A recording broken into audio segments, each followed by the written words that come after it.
All right, it's my pleasure and honor to bring up Dr. Bhupendra Khatri. And I gotta tell you, we had to do some negotiation to get him here. He drove all the way. Was it a 2-hour drive for you? So many of you might be familiar with him. He's pretty famous. He's a neurologist and the medical director of the Regional Multiple Sclerosis Center in Milwaukee, Wisconsin. He is the author of Healing the Soul, Unexpected Stories of Courage, Hope, and the Power of Mind. I saw someone in person with their book and wants it signed by you. Don't leave without that. Dr. Khatri completed his medical education at Grant Medical College, University of Mumbai in 1974. He then finished his residency at the Medical College of Wisconsin and Sir G Group, is it JJ or G Group of Teaching Hospital. Dr. Bhupendra is the esteemed founding medical director of one of the country's largest MS centers. He's got quite a fan club there, recognized for his exceptional care and groundbreaking research in multiple sclerosis. His commitment to excellence has earned him recognition as a top doctor by Milwaukee Magazine and various prestigious awards. Dr. Khatri specializes in treating myasthenia gravis, multiple sclerosis, infusion therapy, and plasmapheresis treatments. Dr. Khatri's expertise is highly sought after. He's also garnered attention as a renowned speaker, delivering lectures nationally and internationally on topics such as MS, neurological disorders, the power of the subconscious mind, and positive thinking. Currently, Dr. Bhupendra practices at the Center for Neurological Disorders, where he and his team prioritize patient convenience by offering flexible appointment scheduling.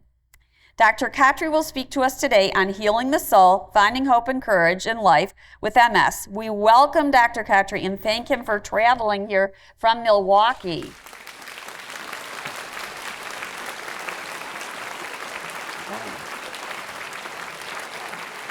Thank you so much. And hello, everyone. Good afternoon. I'm really excited to be here today. And I want to thank Mindy and the Yoga Moose MS organizers for inviting me here today. So MS is a lifelong disease. We have no cure. But even though it is one of the most disabling leading cause of disability in this country, we have come a long ways. We now have highly effective therapies that can practically shut down the clinical and MRI relapses. But we cannot clap with one hand, right? Try to clap with one hand. I don't think you'll make the noise, right? So that's where you come in. You as patients, even though we can give you the most effective therapies, but if you don't take care of yourself, if you don't eat right, if you don't exercise, if you don't think positively, and if you don't think that things can happen, you cannot heal from within. And I think I am really excited that all of you are here, committed, and came here to learn so that you could be a good advocate for yourself. So let's give yourself a big round of applause. Come on, let's give you more, louder. That's great. Thank you very much. So let me share a story of Chris. Chris is my patient with multiple sclerosis. And by the way, all the pictures and videos that I'm going to show you today, I have the approval from my patients to share it with you for educational purposes. So Chris has the most severe form of MS. Despite being on interferon, she was getting frequent relapses, frequent IV steroids. It got to the point where walking from one end of the room to the other was a chore. At that time, we were invited to participate in a clinical trial, a double-blind, placebo-controlled trial of Tysabri. And we asked Chris, will you participate? And she said yes. So she started getting infusions every month. MS trials are 2 years. 1 year into the trial, she was so much better that she could trek down the Grand Canyon with a 45-pound backpack. She started running. She would run about 3 miles. Over the weekend, she would go bicycling. She would bicycle about 150 miles. And then the unthinkable happened. The drug was pulled off the market because there were 3 patients who died of PML. And Chris was devastated. She did not know what to do. So she's in the legal profession. She wrote to Biogen saying, I will never sue you. Please give me the drug. And Biogen, of course, would not do that. So she went to the press thinking that the public pressure might help. In the morning, I open up the newspaper, and there's a big photo of Chris with a backpack. And the caption said, the drug that gave her life is now pulled away from her.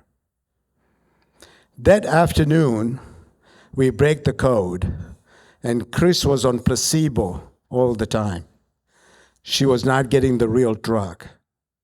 And I called Chris, and I said, Chris, I want you to know that you were getting placebo all the time. And Chris is very intelligent.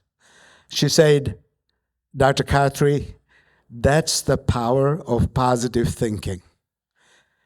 She never doubted that she was getting the placebo. She knew that she was getting the real drug. That's all she thought about. And Chris was able to convert a placebo into a powerful therapeutic tool, just with her positive thinking. So if you pause for a moment and think, if she could do that with the positive thinking, what about the negative thinking?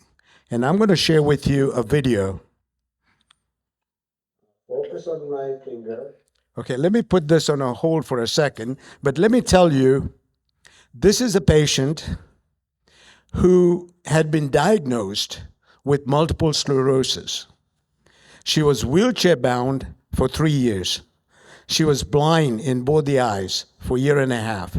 She had an indwelling Foley catheter, and she was referred to me because she had a lot of spasms in her legs. And the doctor wanted me to consider her for intrathecal baclofen pump. When she came to see me, I examined her, and something was not sitting right with me. And I said, Sandra, when was your last MRI? And she said, I never had MRIs. And I said, well, how were you diagnosed? And she said that she went to see the doctor when she had some numbness on one side of her body. And the family doctor said, you are young, you're in Wisconsin, you're Caucasian, most likely you have MS, and I'm going to refer you to a neurologist. And she was so convinced at that time that she had MS that she said, I don't need to see anybody, I'm going to take care of this. She read up everything the MS patient could have, and she developed the blindness, the bladder issues, the spasticity. So we got the MRIs, and the MRIs were all normal. So I told Sandra, I said, Sandra, I have good news for you. You don't have MS. What you have is a mental block, an energy block. And if you like, we can undo that and you'll be fine. And she said, sure. So I asked her to take a video, and what you're going to see is her exam before and then after we undo the mental block. So if we can go back to that video.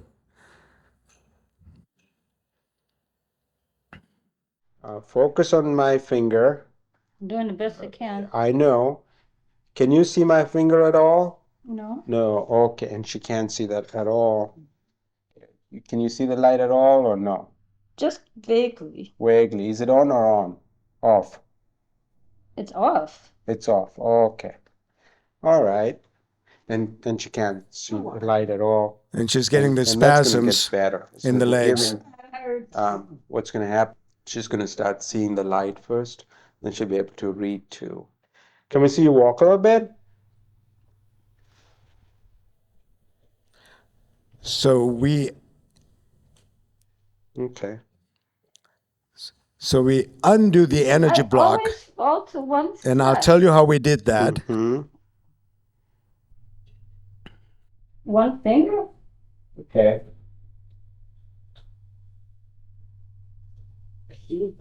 Great. That's great. That's beautiful. Break that. Francis? Yeah, right. Just read the first sentence and then we'll come where you were supposed to be next. 3 Arkansas Travelers A. Mm-hmm. Something about a president. Okay, go ahead. Read it. Let's take a walk. Stay by yourself. And that's the second try. And it'll be a little bit better than the last time.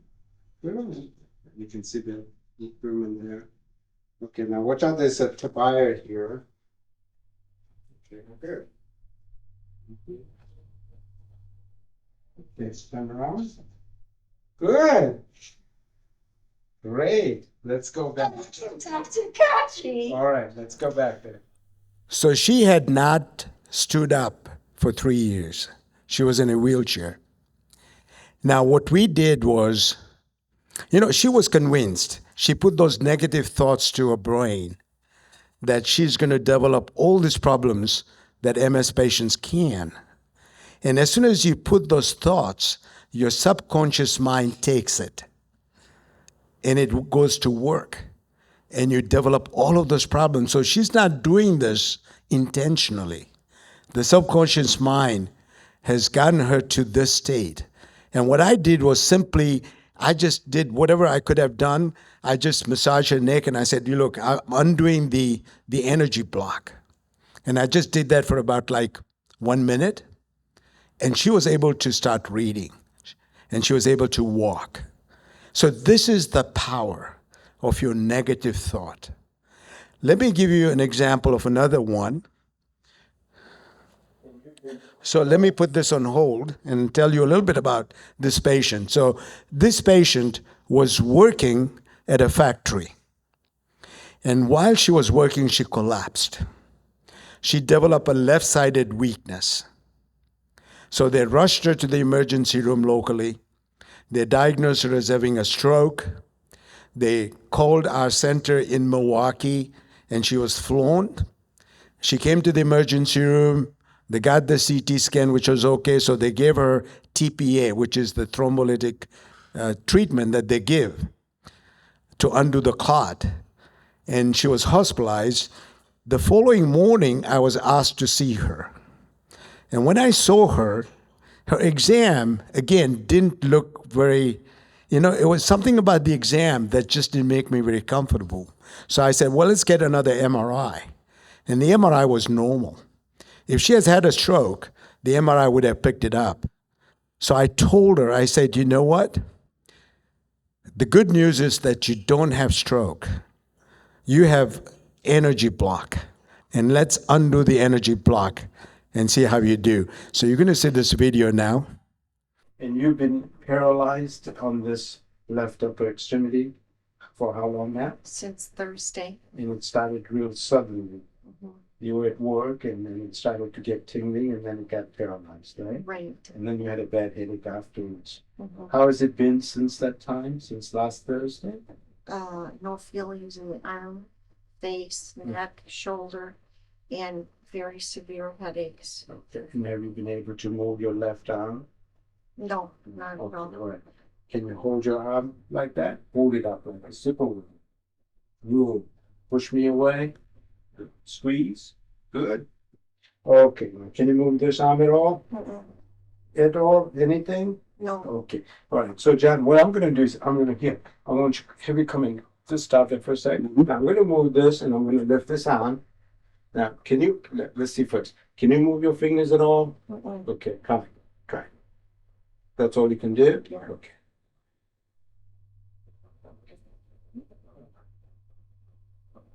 Okay. All right. Now move your fingers. You can make a fist. Good, good. Okay. I'm going to lift your arm a little bit more and it'll increase the movements there. Okay, there you go. Now spread your fingers. Spread like this. There you go. Now spread them apart like this. See? There you go. Okay, spread them apart. Spread them apart. Spread them apart. Make a fist. Make a fist. Real tight. Real tight. Like this. There you go. Okay, hold it up. Now touch your nose. Touch your nose. Go ahead. Touch your nose. Touch your nose. There you go. Good. Now touch my finger. And touch your nose. Okay. Keep doing it real faster. That will be much easier that way. Faster. Keep doing it. So this patient, her elder sister had suffered a stroke, and she was concerned that she's going to have a stroke. And she kept thinking about it. Her subconscious mind took it, and it fed into the brain. The subconscious mind then went to work, and she developed what we call a stroke.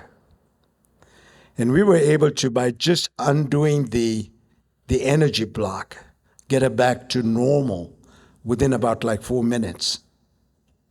So the power of positive suggestions as well as negative can have profound effect on how you do, how you function. If you put in positive thoughts like Chris did, you can have a positive outcome. If you have a negative thoughts, then you're going to have a negative outcome as well, and can influence the healing in overall. So the question is, if I have a patient with a real illness, can I, as a healthcare provider, cause him to think positively? Can I have his subconscious mind start to think positively so that we can have an effect on his terminal illness? And at that time, when I was asking those questions, I was called to see a 76-year-old, very frail man who had difficulty swallowing, difficulty chewing, difficulty breathing, had lost a lot of weight. And I was able to diagnose him as myasthenia gravis. But he also had a big tumor in the chest, a tumor of the thymus gland, thymoma. And so the surgeon went in and he removed as much tumor as he could. It was a stage 4 cancer of the tumor gland. And he said that he probably needs some radiation and chemotherapy. But he was so frail that the oncologist said that if he put him on any chemotherapy, he's going to die. He's not going to be able to tolerate. But he wanted it. His family wanted it, so he underwent the chemotherapy. And he got so sick. He was the sickest person that you'll ever see in an ICU. His white cell count dropped to 0. He was septic, febrile, bleeding in the gut. He had C. diff from the antibiotics. But my PA and I will go to every day to him, twice a day, and tell him, Bob, you're going to get better. You're going to get better. Your chest x-ray is looking better. Your blood counts are beginning to look better. But you're going to get better. Now, he had immigrated from Greece when he was young. And I told him that, Bob, when you get better, we're going to have ouzo together. We'll have a party. And we kept telling him. He walked out of the ICU 2.5 months later. And he was going to come and see me in the clinic. And I was going to buy him a bottle of ouzo, and I totally forgot. So he and his wife came. And I said, Bob, you look great. after the exam. I got up and I said, I'll see you in 3 months. And he got off my hand and he said, sit down, Dr. Khatri. He pulled out a brown bag and he pulled a bottle of ouzo out. And so I called my PA, and we had 4 glasses, and for the first time we had a little bit of a shot in the clinic. But I asked Bob, I said, Bob, do you remember us telling you that you're going to get better? And he says, yeah, you kept telling me. And he said, pointed to John, my PA, and he says, John kept telling me you're going to get better.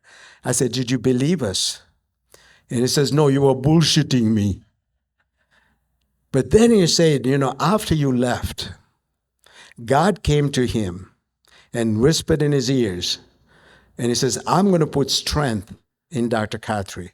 He is going to make you better. He's going to heal you. And that's when things changed. When he really believed internally that he's going to get better, that he started to improve. And that's very important. Just simply saying, I'm going to have positive thoughts, it's going to get better? No. You have to believe in it. You really have to. You have to visualize it. And that's what happened with Bob. And I'm going to share, I took a video, but I'm going to share a little bit of the video that we took when he came to see me in the clinic. I prayed and prayed and prayed and prayed. Always I prayed. Finally, and finally I find out, all of a sudden, that gets better. But all my doctors, Dr. Khatri, Dr. Rudy, the other doctor says, you get better. Little John here, little John's come all the time, says, Bob, you're going to be better. You're better. You look better. You are better. You get better. Come on, John. One time I said to John, I'm gonna come on, die. John, you don't know what you're talking about.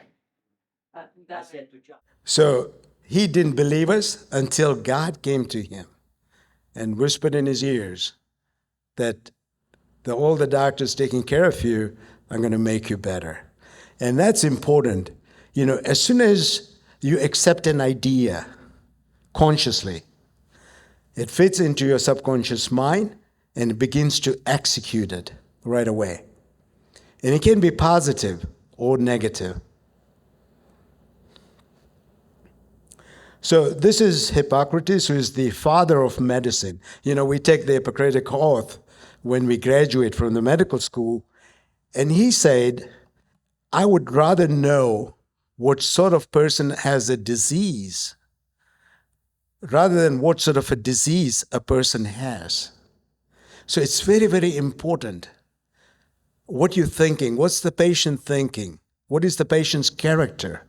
It is so important for you to believe in yourself, to believe that you can make things better. And that's what he said, is that it's the character that's important. What you're made of, what you're thinking is important, rather than what disease you have. And these are the 2 giants. On your left is Louis Pasteur, who is sort of the father of modern immunology. And on your right is Claude Bernard, who, in fact, suggested that we should have double-blind control studies. He was the first one to suggest that. And both of them, more than 2,000 years after Hippocrates said that, came to the same conclusion, that what you are, it's the important factor in the disease is not the germ or what's causing the problem. It is what you are made of. What is your body is made of? What are you thinking? And that is very, very important. So this is Bernie Siegel. He's a renowned retired pediatric surgeon who writes about relationship and healing and the process. And he said, the power to heal comes from within, from your human mind.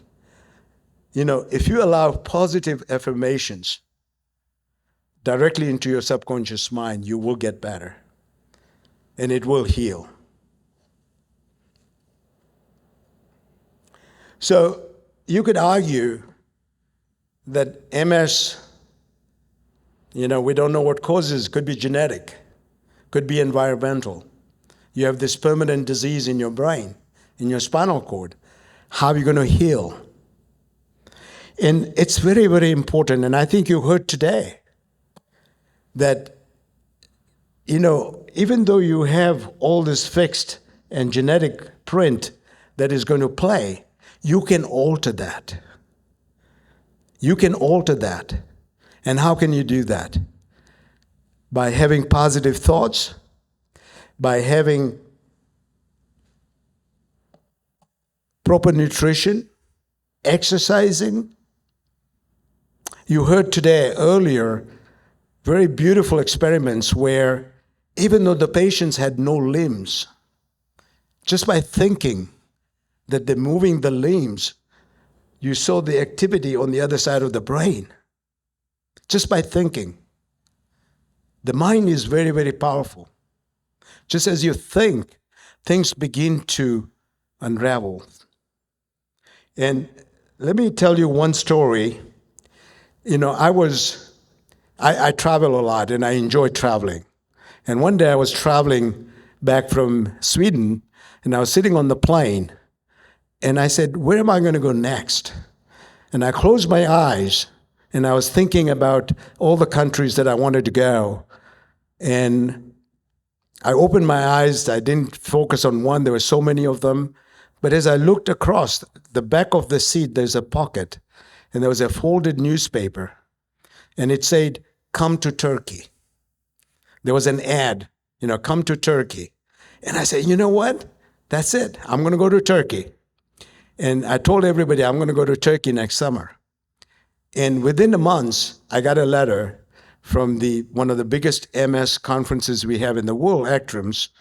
One of the organizers wrote me and said, we would like to invite you to come and give a talk. And the meeting was in Thessaloniki, in Greece, which is right next to Turkey. And I said, this is great. I'll go to Turkey, have fun, then go to Thessaloniki and give my talk.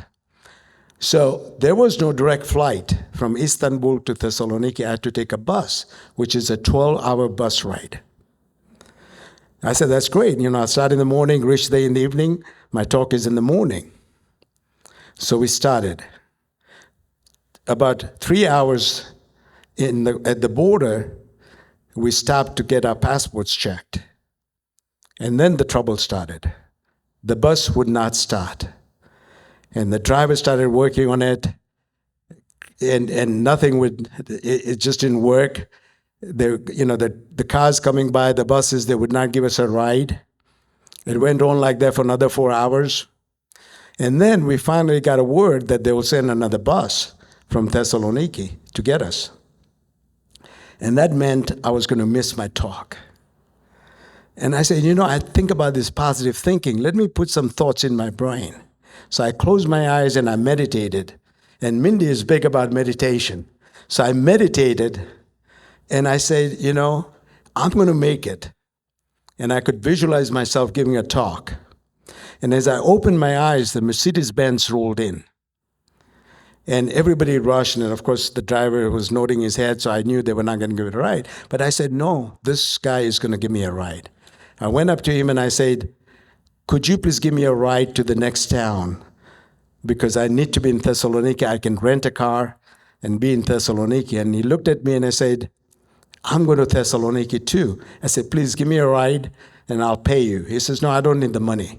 I'll give you a ride. So I said, I have another friend with me and we have 3 suitcases. No problem. He gave us a ride, 8 hours, to our hotel.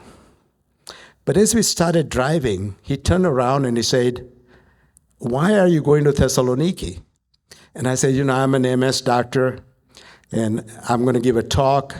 And as I'm talking, I can see the tears coming down his eyes, his cheeks. And I said, what's wrong?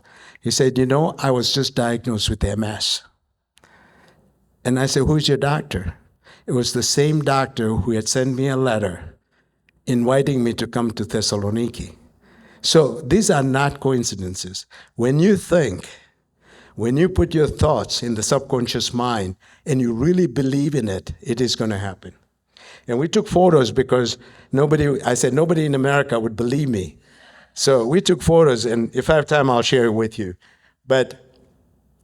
So this is Norman Cousins, and he wrote this book, Norman, Anatomy of an Illness, which chronicles his own recovery from a terminal arthritic condition by meditation, power of the positive thinking. And he said that the greatest force in the human body is the natural drive, the body to heal itself. But that force is not independent of the belief system. Everything begins with a belief. You have to believe in yourself. You have to believe that things are going to happen. So this is William James, who is the father of American psychology, and he said the power to move the world is in your subconscious mind. It is very powerful. And the body has a tremendous power to heal. Thank you very much.